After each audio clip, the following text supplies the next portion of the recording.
Muito bom dia a todos e todas, buenos dias, good morning, welcome, bem-vindos, bem-vindos a esse encontro, Diálogo Global para a Mudança Sistêmica. Hoje debateremos desigualdades e Covid. Eu sou Flávia Oliveira, jornalista brasileira, falo do Rio de Janeiro.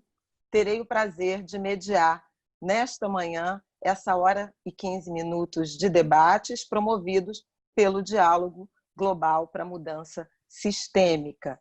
Nós já tivemos três outros webinários debatendo temas como militarização, meio ambiente, o mundo que queremos. É um esforço de reflexão sobre as transformações, as necessidades globais a partir dessa experiência da pandemia, da Covid-19. Esse é o quarto webinar, o quarto debate dessa série, e eu vou apresentar nossos convidados desta manhã. De São Paulo, temos Cida Bento, psicóloga social e coordenadora executiva do CERT, o Centro de Estudos das Relações de Trabalho e Desigualdades. Bom dia e muito bem-vinda, Cida. De Santiago do Chile, temos Teresa Valdés, socióloga feminista, coordenadora do Observatório de Gênero e Igualdade. Buenos dias, Teresa.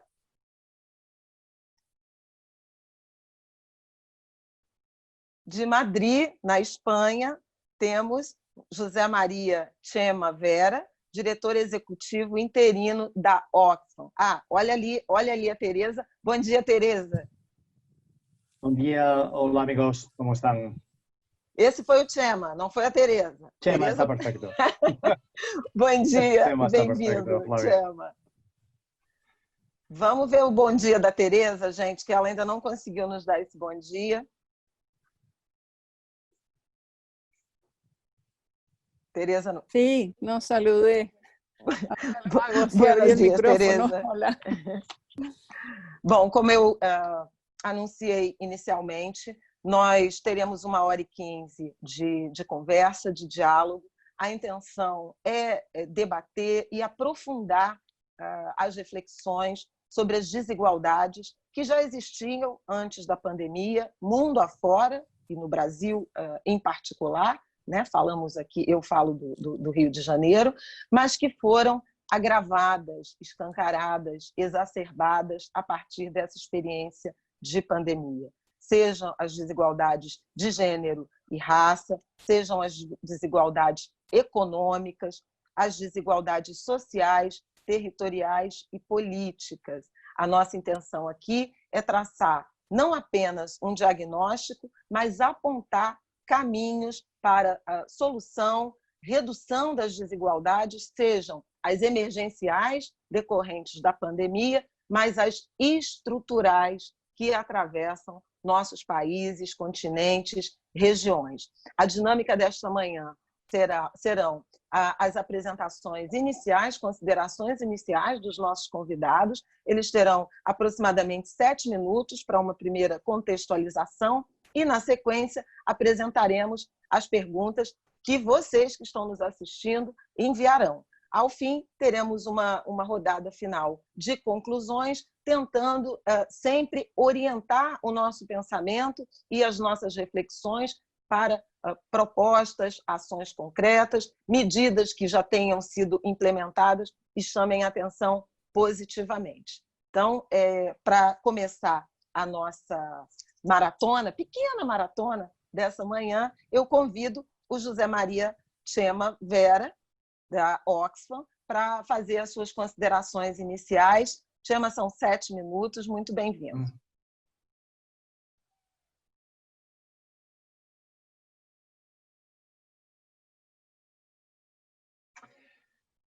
Pues muchas gracias, Flavia, y nada, gracias por esta invitación. Espero que se me escuche y que se me vea bien. Intentaré hablar despacio para que la traducción sea lo más fácil posible.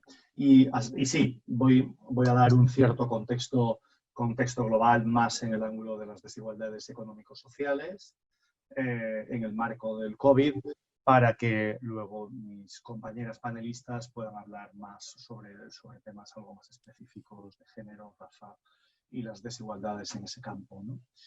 Abordaré algunos elementos sobre países, con una cierta mirada, cogiendo ejemplos para luego dar algunas pautas algo más generales y empezar con alguna propuesta que podemos completar, Flavia, como dices en la última intervención, ¿no? La primera mirada sería a las crisis humanitarias extremas, ¿no? que parece que no las asociamos con la desigualdad, cuando sin embargo es la desigualdad extrema, ¿no? En febrero, justo antes de la pandemia, estuve en Yemen, que es la mayor crisis humanitaria que hay en el mundo. Ya en el país 400 casos de COVID que se han reportado, creemos que es muy poco respecto a lo que hay, mientras el conflicto sigue arrasando vidas, ¿no? Hay cientos de miles de familias hacinadas en campos de desplazados. Solamente la mitad de los hospitales y centros de salud están operativos. Algunos han sido blancos de las bombas y los países de la comunidad internacional reducen su ayuda humanitaria, pero no frenan el comercio de armas.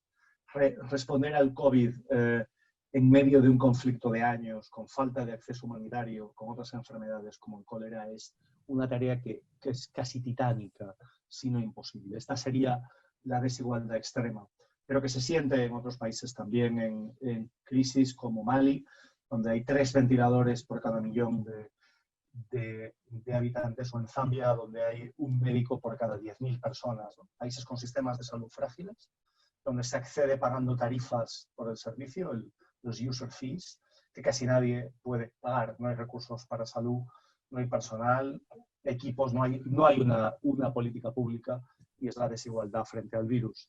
¿Qué pasa? Y bueno, siendo en un espacio auspiciado desde el propio Brasil, pues como saben lo que ocurre cuando no hay un sistema público de salud universal, de calidad y suficientemente robusto.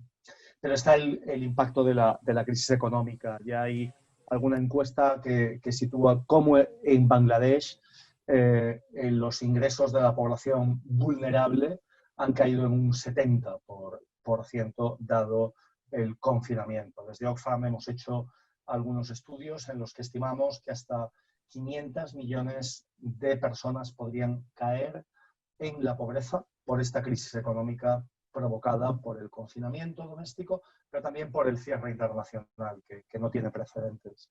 Pero no los tiene, sobre todo para quienes no tienen redes de seguridad estatal y que apenas pueden afrontarla con las propias de familiares o las personales, ¿no?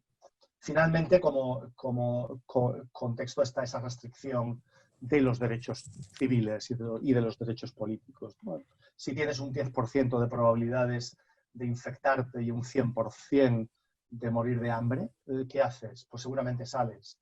Pero si sales, puede que la policía te muela a palos, como ocurre en Kenia o en Filipinas, en multitud de países. Lo saben bien, se callan voces, se amenaza a líderes sociales y a líderes indígenas, se usa la emergencia para vulnerar esos derechos civiles, políticos y para cerrar espacio a la sociedad civil. Este es el estado. Las respuestas al uso nos están llevando y nos llevarán a una auténtica, digamos, hecatombe humanitaria.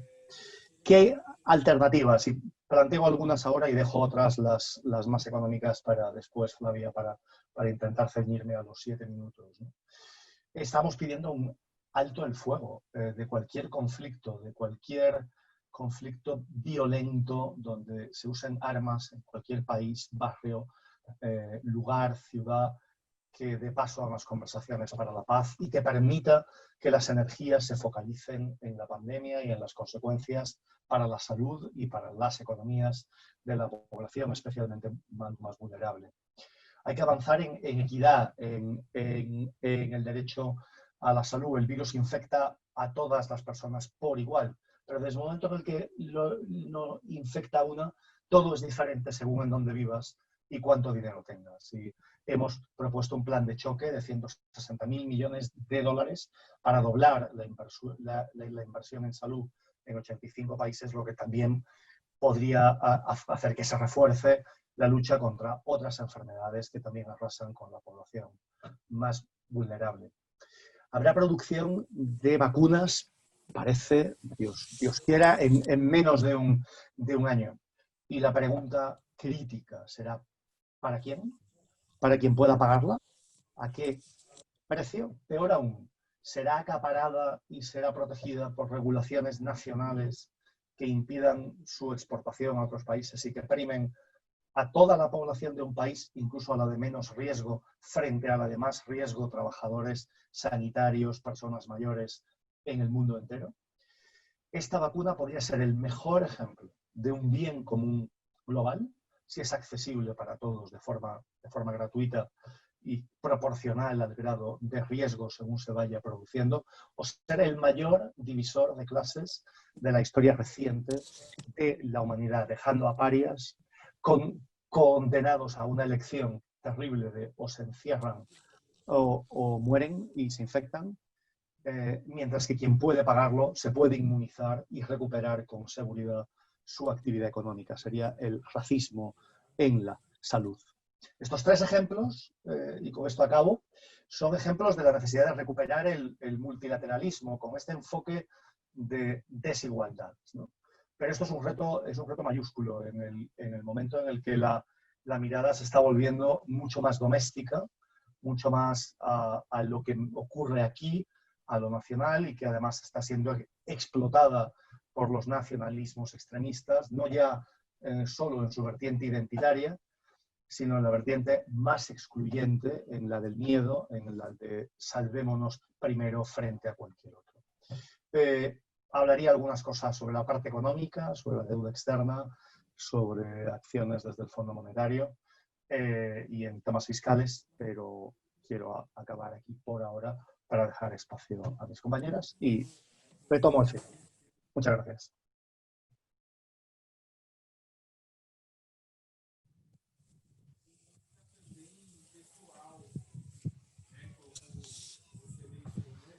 Muito obrigada, Chema. Te agradeço aí as considerações iniciais. Teremos daqui a pouquinho mais tempo para você complementar fazer seus comentários sobre a questão das desigualdades econômicas, mas eu gostaria muito de chamar a atenção para 2 ou 3 pontos que você já abordou nessa primeira passagem aí pelo nosso webinar. Primeiro, a menção à crise humanitária. Acho importante a gente trazer essa reflexão do agravamento, né, de condições econômicas, sociais e sanitárias. Muitas vezes essa crise está sendo tratada como uma crise sanitária e econômica, e em alguns países a dimensão realmente de crise humanitária, e denominar isso é fundamental. Você fez uma referência à violência policial nas Filipinas, e eu não posso deixar de mencionar que aqui no Brasil também estamos enfrentando uma escalada da violência policial, em particular no Rio de Janeiro, com mortes de jovens negros. Era um cenário que já existia, mas que não foi diminuído, não houve trégua durante a pandemia. E nem preciso mencionar as manifestações, os protestos que estão acontecendo nos Estados Unidos nesse momento, em decorrência do assassinato de um homem negro, George Floyd, por um policial branco, por asfixia, durante 8 minutos e 46 segundos. Então, veja que essa é uma realidade que também já existia antes da pandemia e que foi agravada. Te agradeço também pela referência à vacina, a reflexão sobre a quem ela se destinará e se cumprirá um papel na redução das desigualdades ou no aumento dessas desigualdades. Muito obrigada por essa passagem inicial. Agora vou convidar Tereza Valdez, coordenadora do Observatório de Gênero e Igualdade. Ela vai fazer suas primeiras considerações para darmos andamento ao nosso diálogo global para a mudança sistêmica. O tema hoje, desigualdades e Covid-19. Tereza.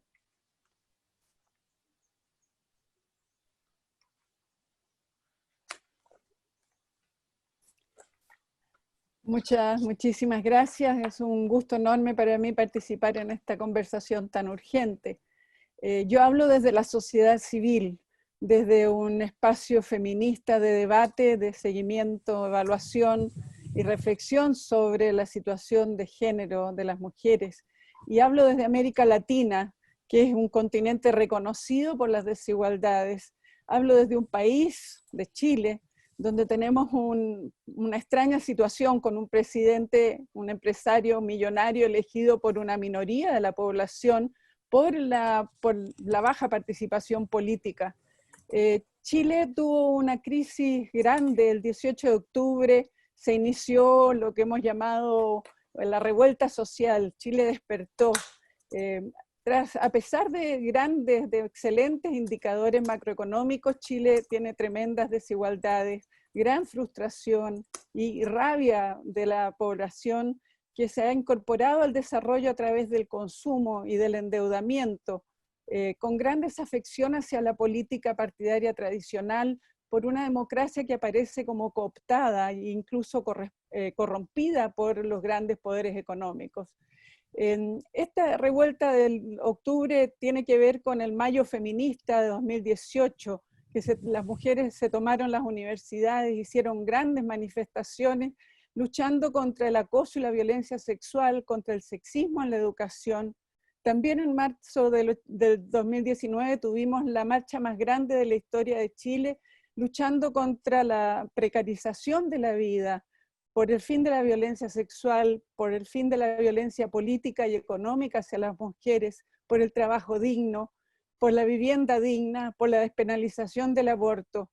El movimiento feminista lo que buscaba era evidenciar las relaciones de poder que existen en la sociedad, que se concretan en violencia y que las mujeres somos las más perjudicadas al sostener la economía que tenemos con el trabajo no remunerado y de cuidado. Ese despertar del 18 de octubre también tuvo que ver con las movilizaciones de estudiantes, con las luchas de los ambientalistas por las zonas de sacrificio, donde la población tiene que sufrir, digamos, las condiciones medioambientales, la lucha por las pensiones, la lucha también por el maltrato a los pueblos originarios. Tenemos que decir que en el fondo el caldero social explotó el 18 de octubre bajo la iniciativa de los estudiantes que decidieron con el alza del metro llamar a la población a saltarse a evadir el pago del metro. Lo importante es que salió toda la población y ante la respuesta represiva del gobierno, salió toda la población a las calles y tuvimos la marcha más grande de la historia de Chile, llamada la Marcha de la Historia, donde toda la población de Santiago salió a exigir retiro de los militares, el retiro de los proyectos de reformas neoliberales que tenía el gobierno, la convocatoria a una asamblea constituyente para elaborar una nueva constitución, bajo el lema de Chile despertó. La policía y los militares han incurrido en graves y múltiples violaciones de los derechos humanos, entre ellas la más conocida, las lesiones oculares, la pérdida de la visión de muchos jóvenes y algunas jóvenes mujeres, acoso y abuso sexual contra jóvenes, mujeres y personas de la diversidad sexual. Sin embargo, las movilizaciones continuaron a pesar de la represión. De alguna manera Chile fue desnudado, todos los éxitos de este experimento, este laboratorio neoliberal, ¿no es cierto?, se vio la inviabilidad social y también la inviabilidad política. El gobierno debió retroceder y se llegó a un acuerdo llamado Acuerdo de Paz y la nueva Constitución. Se abrió un camino de salida para la crisis que había.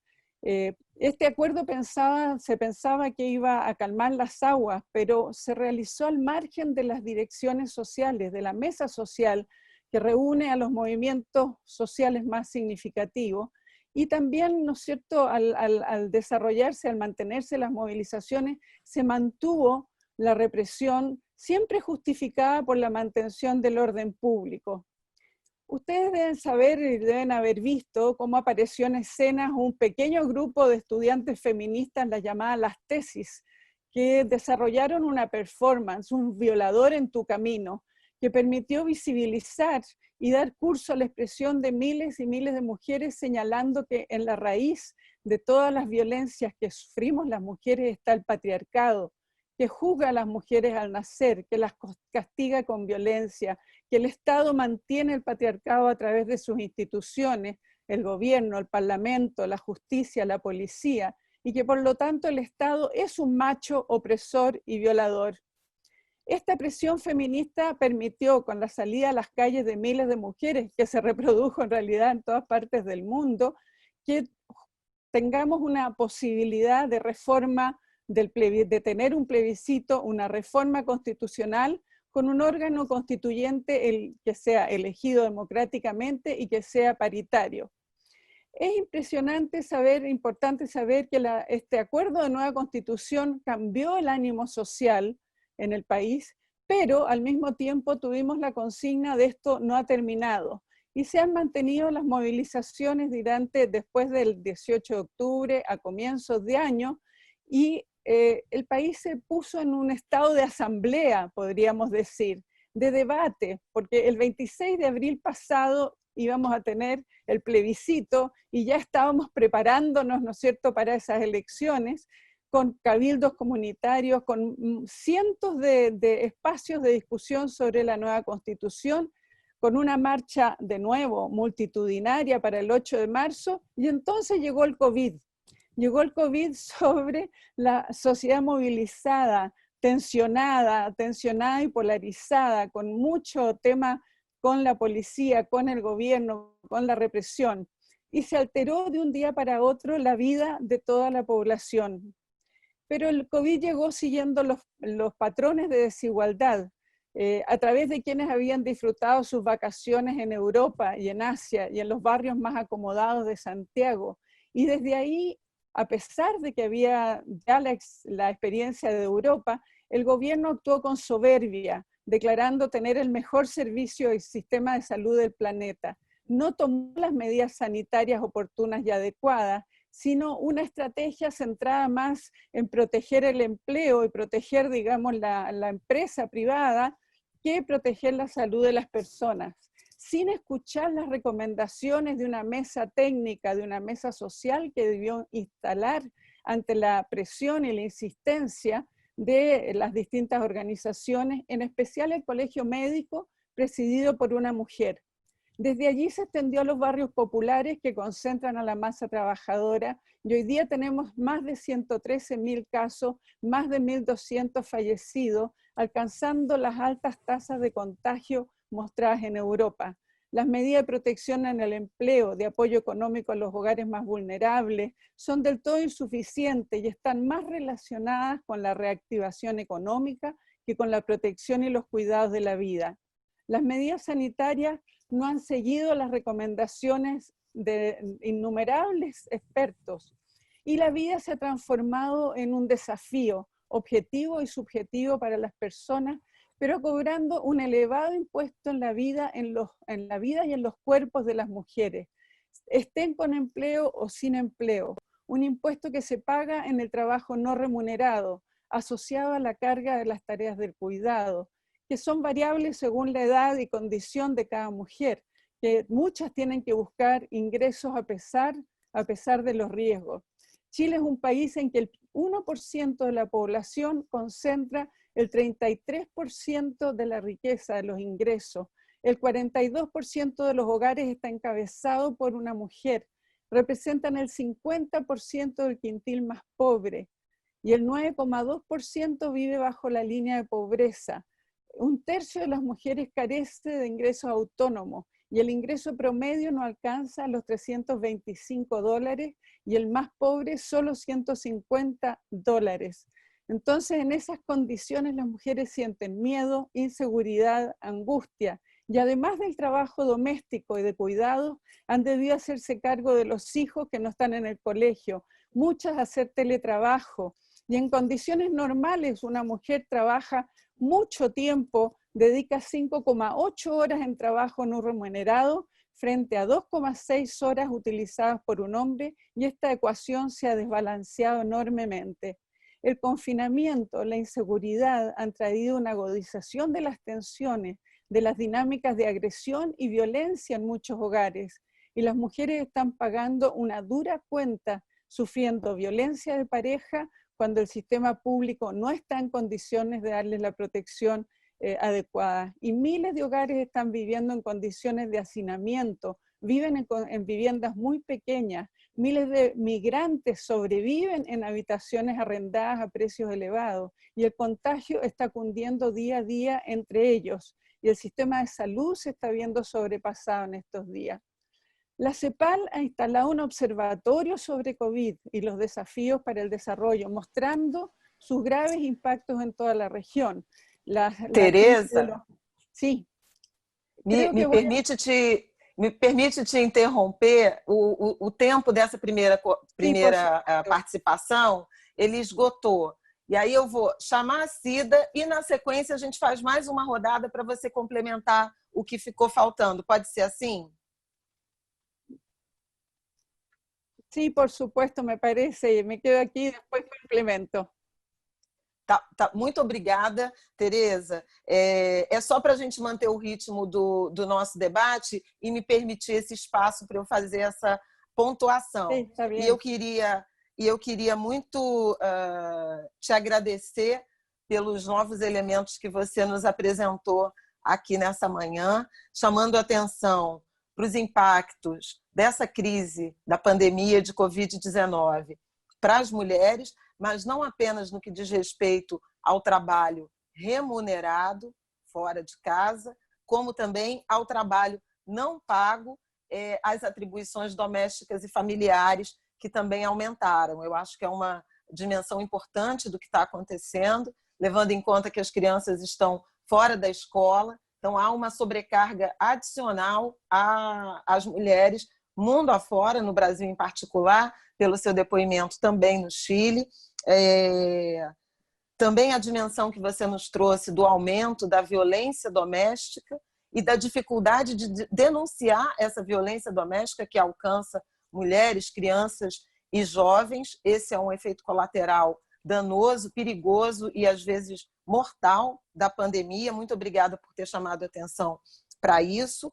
Da vulnerabilidade específica que tem alcançado aposentados e povos nativos. Essa é uma dimensão também muito importante, já que eles estão expostos a muitas dificuldades, por exemplo, na área de saúde, por exemplo, em relação a condições de vida nos territórios, nos casos dos povos nativos. Você mencionou os indígenas, eu posso acrescentar os quilombolas, no caso brasileiro.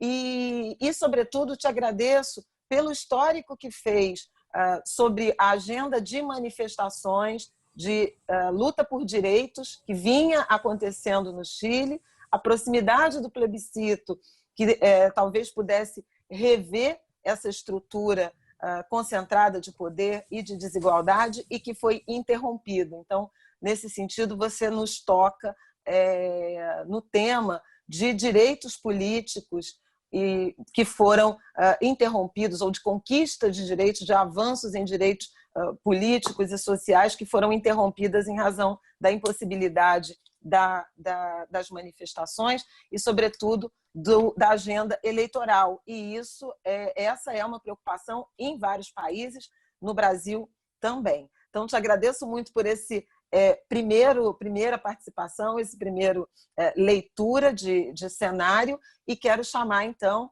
Cida Bento, que vai fazer suas considerações iniciais. A Cida Bento está em São Paulo, ela é coordenadora executiva do Centro de Estudos das Relações do Trabalho e Desigualdades, e é psicóloga social e deve nos trazer um panorama, sobretudo, das desigualdades de raça e etnia, cor e raça.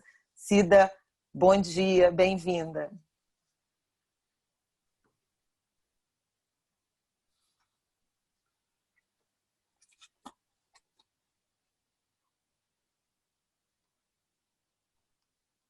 Cida, me ouve?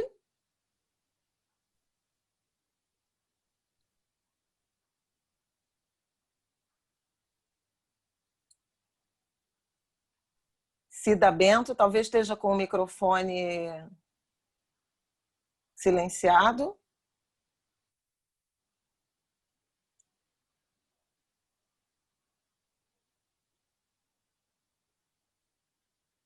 Aguardando só mais uns minutinhos. Na sequência, após a fala da Cida, nós faremos uma segunda rodada com aprofundamento de questões já levantadas. Eu tenho, a cada fala, feito um pequeno resumo dos pontos principais das falas, das considerações iniciais dos nossos palestrantes. Já tivemos as primeiras considerações do José Maria Chema Vera, que fala de Madrid, ele é diretor interino da Oxfam. Teresa Valdés acabou de nos falar sobre a ótica das desigualdades de gênero, e agora nós vamos ouvir a Cida Bento, do CEERT. Já temos a Cida, gente?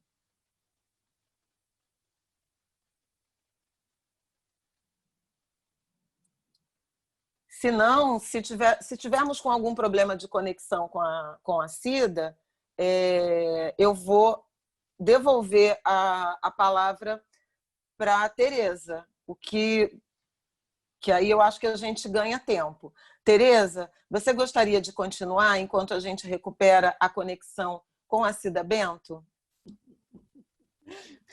Gracias. Eu que te agradeço, minha querida. Muchísimas gracias. Había quedado en esto de señalar cómo la CEPAL, que ha instalado un observatorio sobre el COVID y los desafíos para el desarrollo, ha estado mostrando los graves impactos ya identificados en las poblaciones más afectadas. Y si uno examina las poblaciones más afectadas, son mujeres, estratos de ingresos bajos y medios, trabajadores informales, trabajadoras domésticas remuneradas, niños, niñas y adolescentes, jóvenes, personas mayores, población rural, población indígena, afrodescendientes, personas con discapacidad, migrantes, personas en situación de calle. Y uno se pregunta, ¿quiénes quedan fuera? Pareciera que todo el mundo efectivamente estuviera siendo afectado. Y señala los ámbitos donde incide la pandemia: la salud física y mental, la nutrición, la educación, los ingresos laborales, el trabajo infantil, el acceso a los servicios básicos en agua, saneamiento, electricidad, gas, tecnologías, trabajo de cuidado no remunerado, violencia intrafamiliar, es decir, casi toda la población y sobre todo la vida misma. Y señala cómo la matriz de desigualdad social preexistente está en la base de lo que sucede. Propone la CEPAL una serie de conjuntos una serie de medidas contracíclicas para enfrentar los desafíos. Es muy audaz para el modelo económico imperante, porque habla de la protección social y recomienda una respuesta con perspectiva de universalismo, sensible a las desigualdades, es decir, que considere las necesidades, carencias y discriminaciones que viven grupos específicos.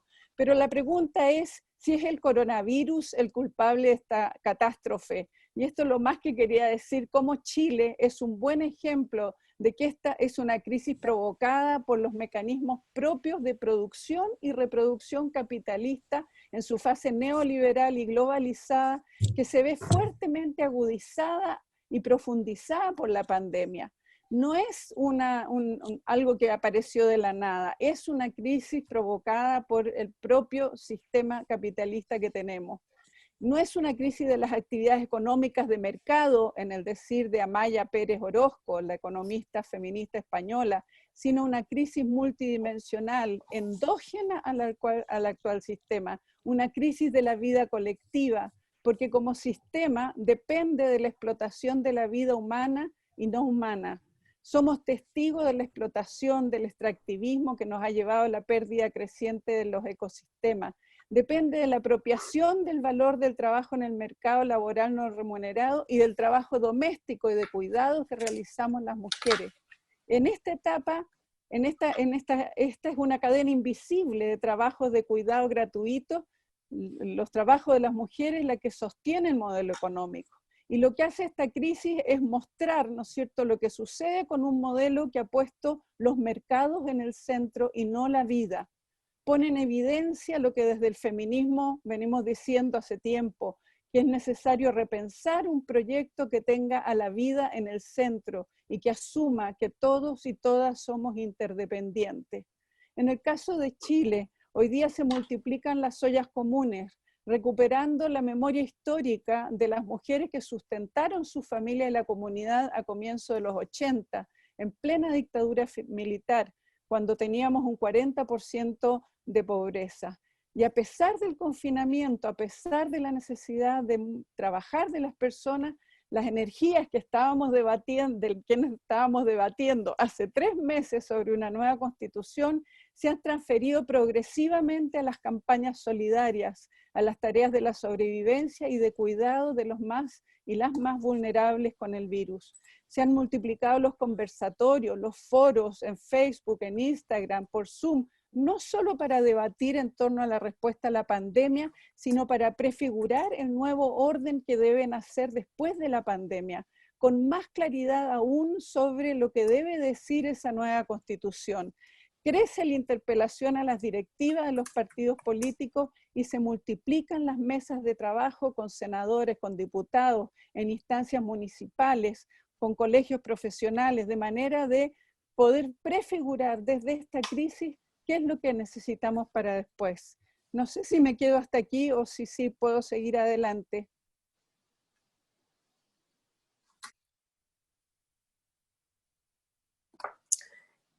Já está de volta. Eu acho que podemos, Tereza, acho que podemos chamar a Cida e daqui a pouco voltamos. Quero te agradecer muito por essa análise complementar, caracterizando essa crise como uma crise multidimensional, né? E não inventada pela Covid, agravada pela Covid, né? Dimensões de desigualdade que já existiam e contra as quais populações, setores da população já se insurgia, se manifestava, que é o caso do Chile, como você tão bem nos apresentou e nos descreveu. Muito obrigada mais uma vez, Tereza Valdez. E agora sim, queria chamar a Cida Bento, do CERT, coordenadora executiva do CERT, para as considerações iniciais nesse nosso Diálogo Global para a Mudança Sistêmica. Hoje o tema: desigualdades e Covid-19. Temos a Cida? Sim. Olá, companheiros e companheiras. Bom dia. Eu queria só relembrar que a gente está num país em que tem pouco mais de 500 anos e quase 400 anos foi de escravidão negra.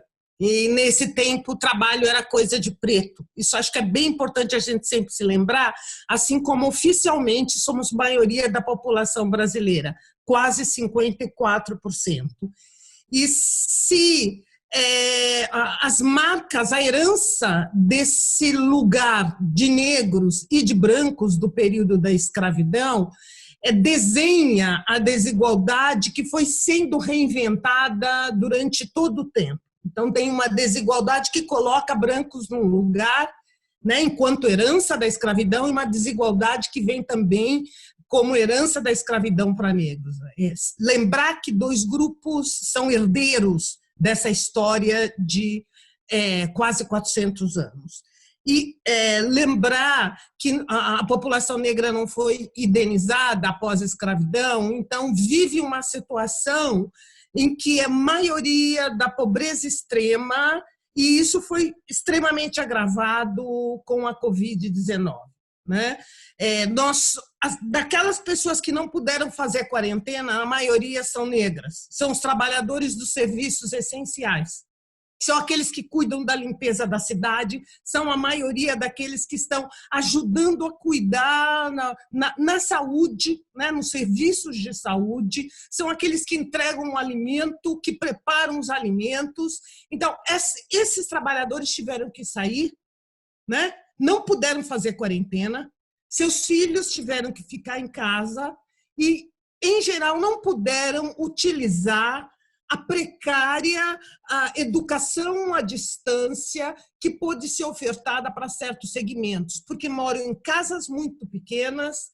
Muitas vezes a gente tem uma dificuldade muito grande no saneamento básico, e esse cenário, muita gente, muitas pessoas morando em casas pequenas, né? Então, que dificultou muito a quarentena.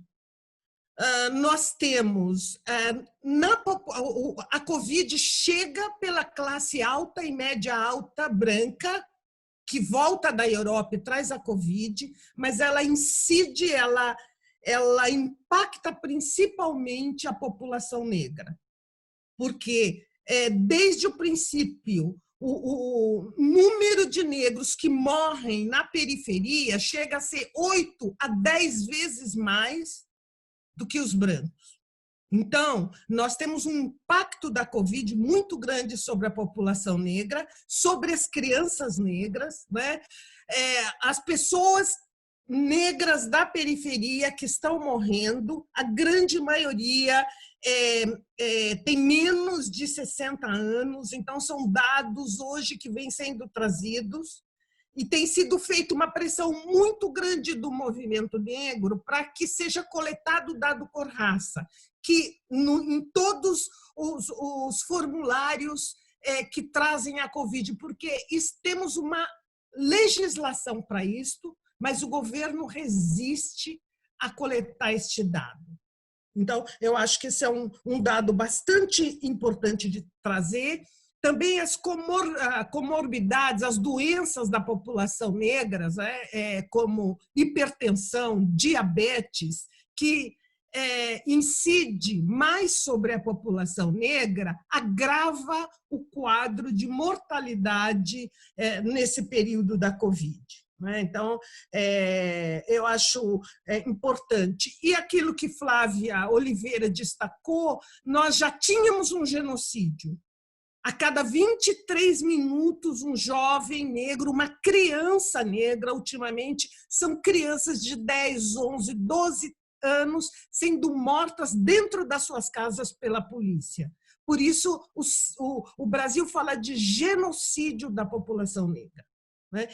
Que se agravou muito nesse período porque nós temos um governo que minimizou a Covid, e nós tivemos 2 trocas de ministro da Saúde, estamos sem ministro da Saúde neste momento, em plena pandemia, né? Então, e os planos que nós tivemos para apoiar tanto a população mais pobre, obrigava a população a se juntar centenas para buscar os recursos, poucos que viriam. Então, era um outro lugar de grande contaminação pela Covid. Aquelas centenas de pessoas esperando na fila para guardar o recurso para poder sobreviver, dos mais pobres. Então, eu queria caminhar para o fechamento da minha fala, provocando em 3 dimensões. Primeiro, eu entendo que a internacionalização deste debate é a questão mais importante hoje, nos juntarmos aquilo que o mundo inteiro hoje reage com o assassinato do Floyd, e que aqui no Brasil teve um impacto muito grande, como na França e em tantos outros lugares, poder juntar os movimentos, né, e mostrar como esta agenda neoliberal, essa agenda extremamente ultraconservadora, nazista, ela impacta a todos os segmentos que não são os grandes empreendedores, as grandes corporações, e que nós temos que ter uma luta conjunta. O segundo, eu fui muito amiga de uma pessoa que trabalhou nos atingidos pela Vale, e eles tiveram um foco sobre os investidores, as grandes corporações. Hoje, quem sai à rua para pressionar para que o isolamento social acabe são as empresas. Aqui em São Paulo, são carreatas de empresas pressionando para que a economia retome e o isolamento acabe. Então, as grandes corporações. O sistema financeiro tem que ter um foco de ação para isto, porque se alguma coisa foi barrada na Amazônia, embora muito pouco, foi por conta dos prejuízos e do impacto na economia que isto causou. E, por último, minha última provocação seria com relação à responsabilização dos governos. Nós precisamos olhar a legislação nacional de cada país e internacional e criminalizar internacionalmente os governos pela sua omissão ou ação diante da Covid-19, que, no caso do Brasil, está sendo tratada como uma eugenia, uma política eugênica. Então, eu entendo que tem que ter uma ação dos movimentos sociais, que tem que ter uma ação de responsabilização nacional e internacional do governo, dos governos sobre isso, e um foco de pressão sobre as grandes corporações e os investidores e o sistema financeiro para que a gente consiga encontrar um caminho e, quem sabe, a esquerda ou os movimentos mais progressistas possam encontrar pautas comuns para a gente avançar nessa luta. Cida Bento, muito obrigada pelas suas considerações iniciais, fortes, né?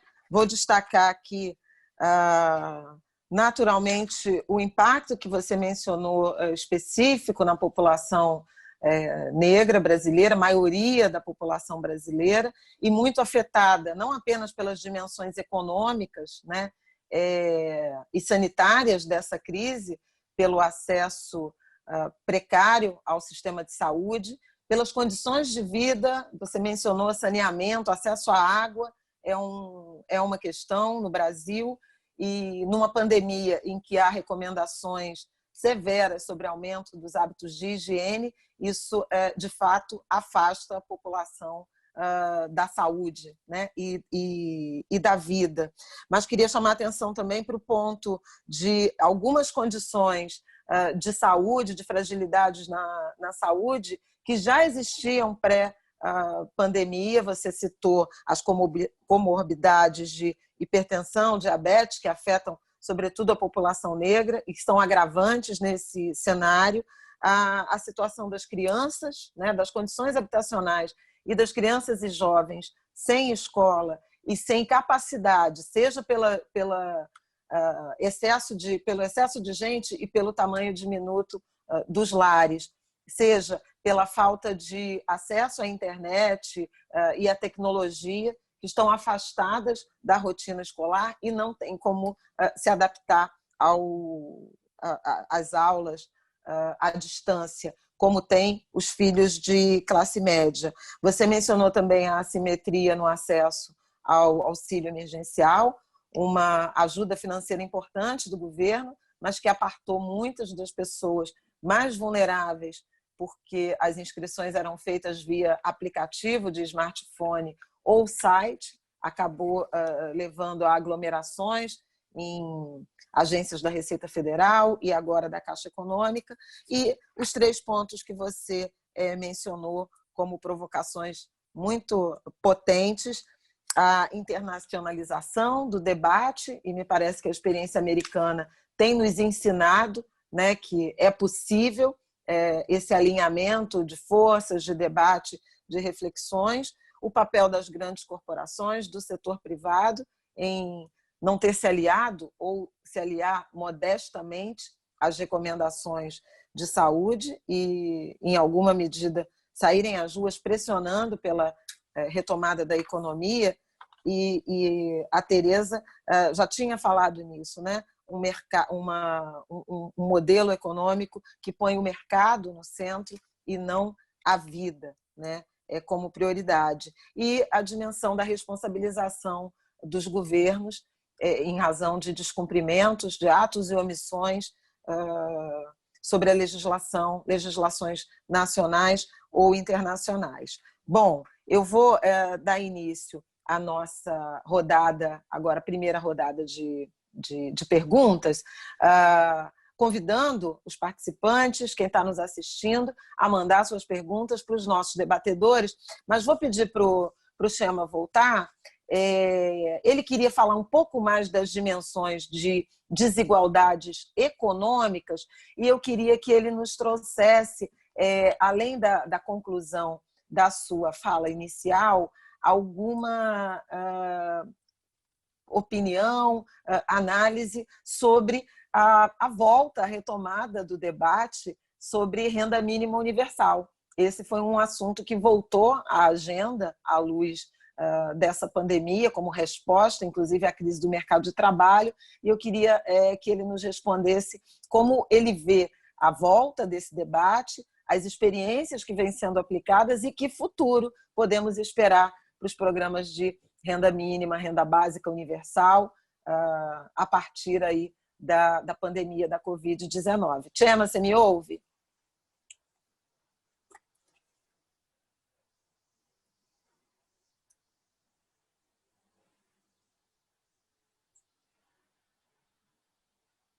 Chema, me ouve?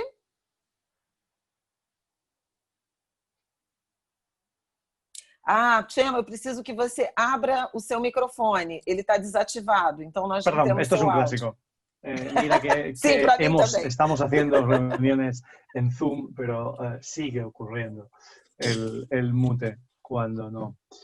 Ya, estaba diciendo que nada, muchas gracias y que ha sido especialmente interesante escucharlas a las dos y los resúmenes que haces, Flavia. Yendo un poco y además justo conecto con los temas algo más económicos, ¿no? de las medidas, tras haber hablado del plan de rescate en el sector salud de una forma urgente y del asunto vacuna, que como antes decía, puede ser el mayor divisor de la sociedad que hemos visto en muchas décadas, ¿no? de la sociedad mundial. Estábamos hablando de que hay una hambruna que se cierne sobre cientos de millones de personas en el mundo, que se cierne, que es una realidad ya, y ese dilema entre morirme de hambre si me quedo en casa o jugármela a la infección o a la represión policial si salgo en tantos lugares, ¿no? Como está ocurriendo, que sabemos que es muy variable entre los países. Y sí, ese ingreso básico es el pilar central de lo que estamos pidiendo dentro del rescate económico, ¿no? Y para todos los países también en función de las necesidades y de la situación social en la que se está produciendo. No es algo...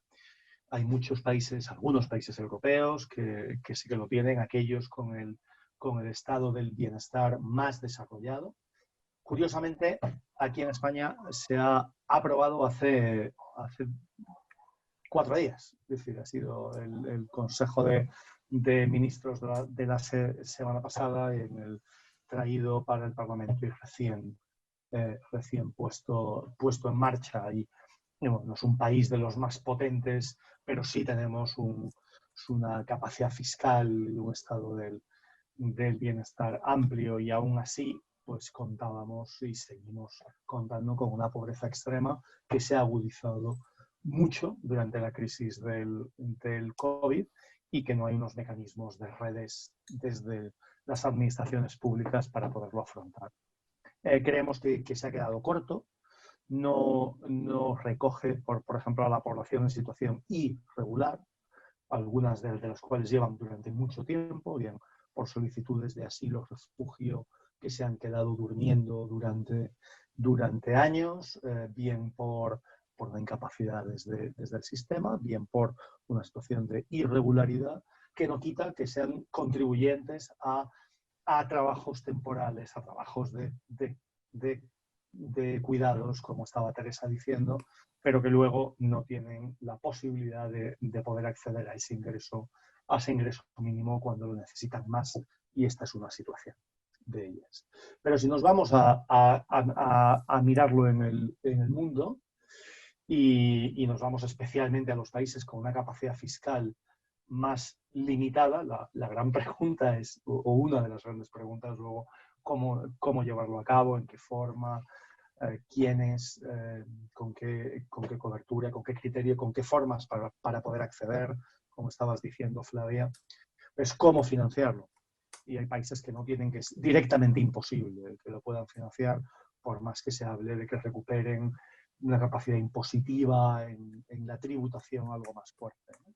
Lo que estamos pidiendo en el corto plazo es lo más evidente que siempre ocurre, que es más cooperación para el desarrollo, más solidaridad global en forma masiva para poder responder al menos a ingresos mínimos en el sector alimentario, especialmente en la población que está en la frontera de la muerte hoy y que el coronavirus no ha hecho más que acentuarlo, y para apoyarlo con cancelación de la deuda externa, ¿no? Hay países africanos que pagan 14 veces más en servicio de la deuda externa de lo que invierten en salud. Y cuando decimos además de toda la deuda externa, no solamente la bilateral, de acreedores bilaterales, sino también la deuda privada y la del Fondo Monetario y de la banca multilateral, Banco Mundial, Banco Interamericano. El Fondo Monetario podría además vender parte de sus reservas de oro, cuyo valor creció en 18.000 millones de dólares solamente en este año, en el 2020, y podría acudir a un mecanismo que se llama los derechos especiales de giro, Special Drawing Rights, que es un mecanismo de generar una liquidez rápida y masiva, que puede hacerlo, solamente el Fondo Monetario puede hacerlo a nivel internacional, que requiere de la aprobación de sus gobernadores, pero que es una inyección a los bancos centrales y que podría permitir estos planes de choque, ya mencionado, en el sector salud y también en el sector alimentario y ingreso mínimo, ¿no?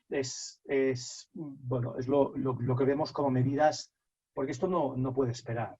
Es obvio que se necesita una reforma fiscal, absolutamente evidente, y una reforma de un sistema económico injusto, pero mientras tanto la gente se está muriendo y se va a morir de hambre, y esto es lo que resulta inaceptable y hay que actuar de una forma urgente.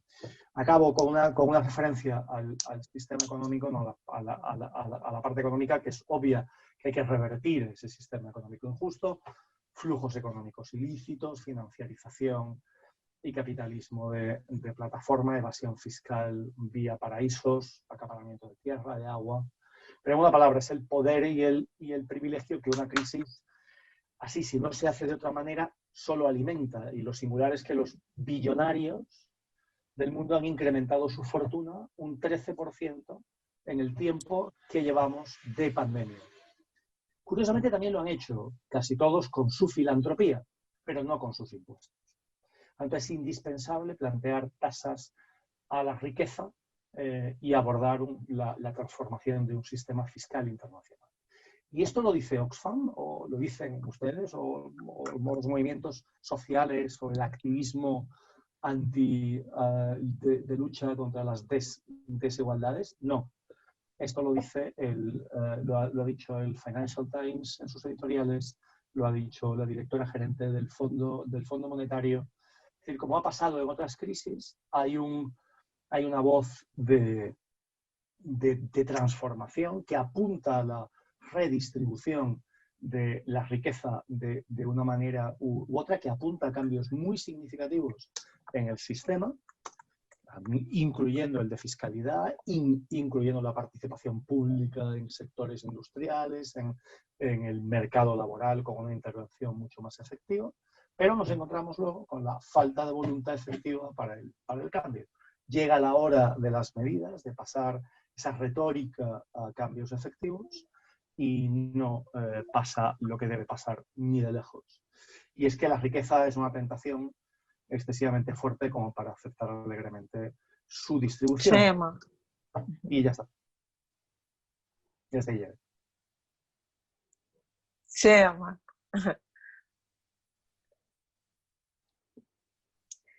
Eu vou te interromper para a gente. Muito obrigada por essas considerações adicionais, por ter trazido o debate orçamentário, né? E as decisões políticas, né? De quem privilegiar. Eu acho que é fundamental, porque quase sempre o debate sobre renda mínima ele recai sobre dificuldades orçamentárias e fiscais dos governos, que são reais. Contudo, como você bem lembrou, há muitos planos de recuperação, de auxílio, de subsídio ao setor empresarial em detrimento da população.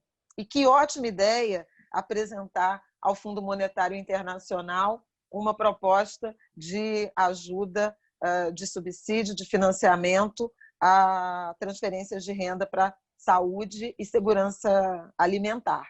Acho que são duas propostas bastante objetivas. A gente tem visto o Fundo Monetário se manifestando em relação à necessidade de atuações de governos para solucionar essa crise, de ações coordenadas e coordená-las na direção da população mais vulnerabilizada, sem dúvida nenhuma, será o caminho para uma recuperação menos desigual.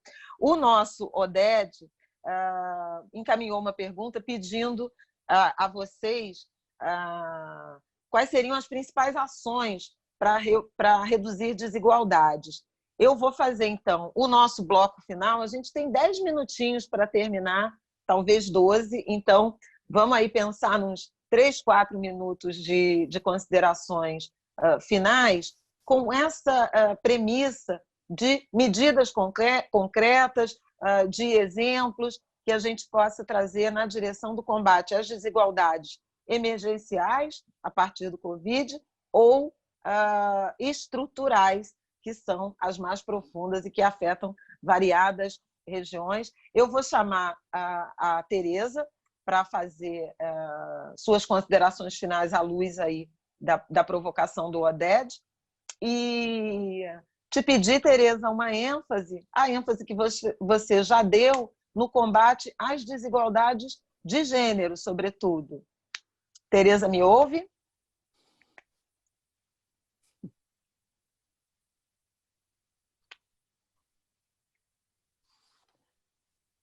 Gracias, muchísimas gracias. Es muy difícil decir algunas cosas muy específicas. Yo me sumo a lo que decía Chema, la reforma fiscal es fundamental, modificar cuáles son los impuestos más importantes, pero yo creo que la reforma estructural que se requiere hacer es una reforma que parta de la necesidad de los cuidados de la vida. Poner la vida en el centro, la vida cotidiana, y eso significa dar prioridad a quienes sustentamos la vida, que somos las mujeres, y eso significa poner énfasis en una vida libre de violencia. Las mujeres estamos pagando fuertemente, y es posible, es necesario, digamos, tanto desde la sociedad civil como desde el Estado, atender a las mujeres de esa manera. El segundo punto es claramente el trabajo desde los territorios. En Chile es un país muy centralista, todo se hace desde la metrópolis.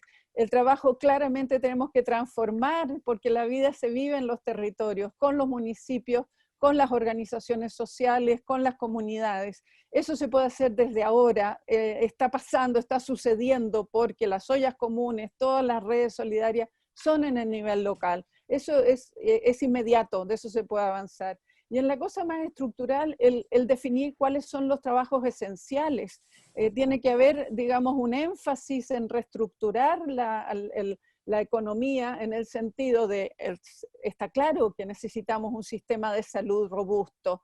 Se ha demostrado de sobremanera de que hoy día necesitamos el mejor sistema de salud, que la educación tiene que ser la mejor educación que llegue a todos, pero también pensar en servicios básicos gratuitos, en transporte gratuito y claramente con ese ingreso universal que podría cambiar completamente. Tenemos que reimaginar cómo es la economía con la vida en el centro, con la reproducción de la vida en el centro. Y animar, digamos, a la sociedad civil, porque tenemos que estar presentes. Esto no se resuelve desde el Estado, se resuelve con la participación de las organizaciones en todos sus niveles, aun cuando estemos viviendo esta situación tan difícil. Y le dejo el espacio a nuestra querida amiga para que complemente.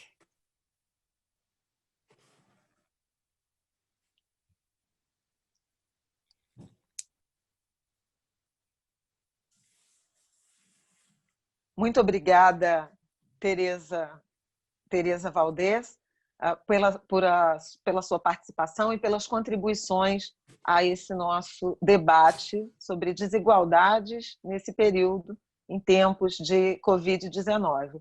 Eu queria chamar de volta Cida Bento para essas considerações complementares e finais, pensando também sob a ótica de combate, de medidas mais objetivas, de projetos, de propostas para combate às desigualdades emergenciais e às estruturais. Mas, se possível, Cida, gostaria muito de te ouvir sobre a experiência, eu acho que positiva, que temos testemunhado em relação à atuação da sociedade civil, do movimento social, das organizações sociais, dos coletivos de favelas e periferias, na tentativa ou nas ações de redução de danos aí da pandemia, sobretudo entre as comunidades mais vulnerabilizadas. Cida Bento.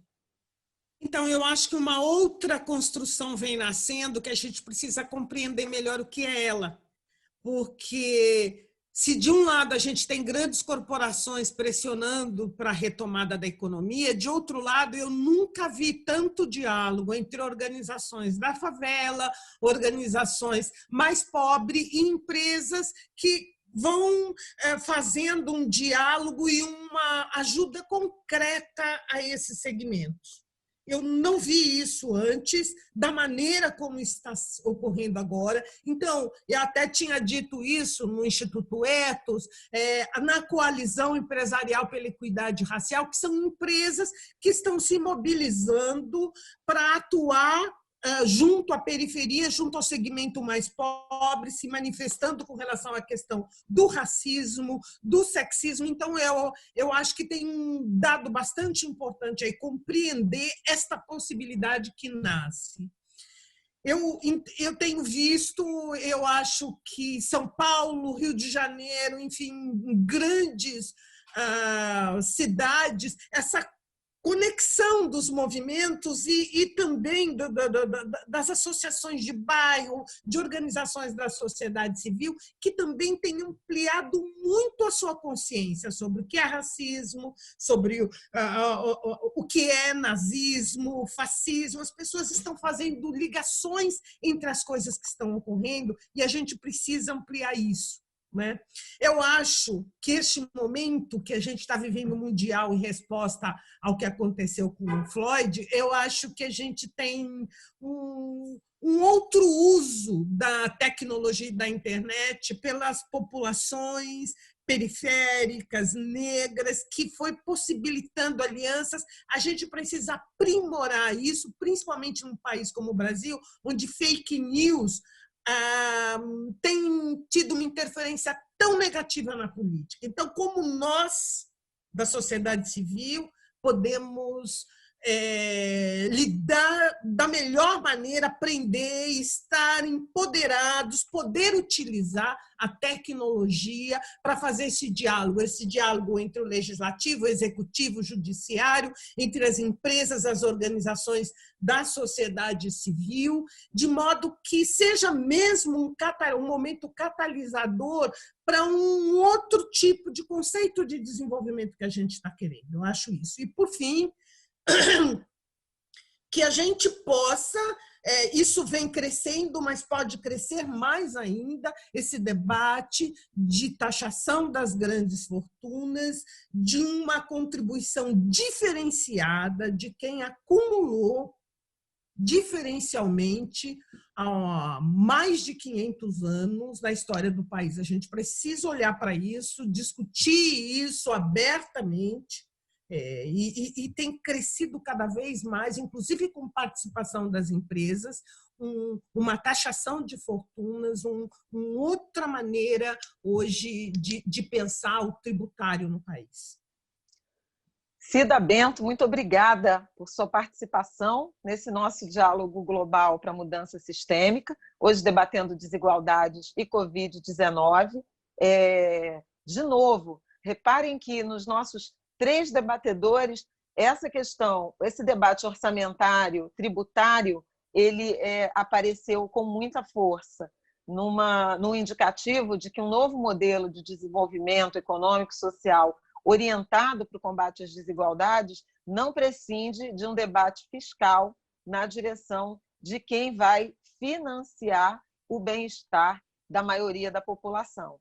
Hoje, nos países, nós vemos um aumento de concentração de renda, que no Brasil é histórico e tem se agravado. Eu vou chamar o Chema para se despedir, não sei se ele quer fazer alguma consideração final, mas muito rapidamente, porque nós temos 1 ou 2 minutinhos, Chema, mas suas despedidas, eu não sei se faltou algum ponto que você gostaria de amarrar nesse finalzinho do nosso debate. No, habría sobre ingreso mínimo vital y sobre fiscalidad. Quizás solamente apuntar 2 cosas. Una, un poco al hilo de la pregunta que hacía Sergio, creo que era la importancia de los indicadores. Suena a muy técnico, pero es extremadamente político. ¿Qué medimos en el país? Y por lo tanto avanzar hacia un cuadro de país, cuadro de gobierno, de país que recoja los indicadores de desigualdad y que nos estarían diciendo ahora en Brasil o en España o donde fuera cómo está evolucionando en estos meses. Y el segundo y último es seguir influyendo en el debate de, digamos, ideas, de que esto de la desigualdad acaba siendo un elemento con consecuencias económicas, sociales, pero que al final tiene que ver con el privilegio y con el poder, y que toda manifestación que vemos del autoritarismo y de la represión no deja de ser una manifestación de defender ese privilegio y ese poder que finalmente está asociado de una forma u otra con la captura de renta, con la captura de riqueza. Por lo tanto, todo lo que hacemos en esa defensa de los derechos humanos, de los derechos civiles, políticos, del espacio para la sociedad civil, es esencial per se. Faltaría más. Y lo es como elemento de lucha y de enfrentamiento al crecimiento de las desigualdades. Muchísimas gracias por haberlas escuchado.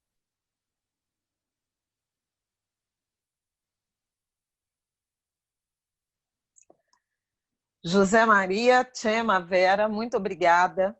Tereza Valdés, Cida Bento, agradeço muitíssimo a vocês pelo debate aprofundado, propositivo e, sobretudo, crítico em relação às desigualdades escancaradas, exageradas, acentuadas a partir da pandemia da Covid-19.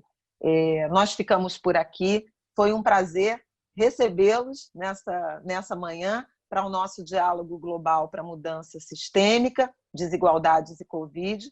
Convido vocês a visitarem os sites e se engajarem, se aliarem a esse movimento de reflexões e de agenda propositiva no combate às desigualdades a partir dessa experiência global com a pandemia de coronavírus. Até a próxima. Eu sou Flávia Oliveira e me despeço de vocês. Gracias. Obrigado. Obrigada, Tereza. Obrigada, Cida. Obrigada.